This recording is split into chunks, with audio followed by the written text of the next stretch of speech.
అంటే తను చాలా మాటలలో 2 ప్రభుత్వాలను విమర్శిస్తున్నారు కదా. నిన్ననో మొన్ననో కూడా ఆ 2 తెలంగాణ రాష్ట్రం వచ్చిన తర్వాత 2 సీఎంలు ఉన్నారు తెలంగాణ రాష్ట్రంకి. 2 సీఎంలు గవర్నమెంట్ స్కూళ్ళలో చదువుకుంటారు అని చెప్పారు కానీ గవర్నమెంట్ స్కూళ్ళ పరిస్థితులు మారలేదు అని మాట్లాడారు. అంటే కలుపుతున్నది అక్కడక్కడ. నేను అన్నా కదా 10-15 మాటలు మాట్లాడితే ఒక్క మాట మాట్లాడదు.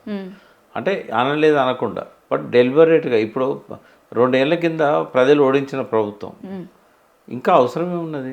ఆ ప్రజలే ఓడించలేదు కదా, ఇంకా విమర్శలు చేయాల్సిన అవసరం ఏంది? ఎవరి లక్ష్యం అది. కాబట్టి ఆమె మాట్లాడే మాటల యొక్క వెరాసిటీ ఏంది, ఎవరికి ఉపయోగపడతాయి అనేది ఖచ్చితంగా మాలాంటి వాళ్ళం అంచనా ఇస్తాం కదా.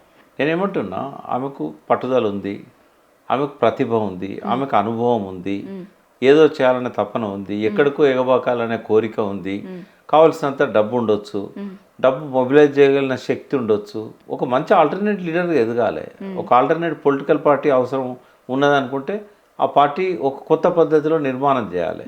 అంతేగాని ఈ రకమైన ప్రయత్నాలు, ఈ రకమైన మాటలు మాట్లాడుతూ ఉంటే ఈ మొగ్గలోనే వికసించే అవకాశమే ఉండదు. ఎందుకంటే ఒక కొత్త పద్ధతి ప్రజలు కోరుకుంటారు తప్ప వాళ్ళు మాట్లాడే మాటలు ఈమె మాట్లాడితే ఈమె కంటే వాళ్ళే బాగా మాట్లాడుతుండ్రు అనే కాడికి పోతుంది.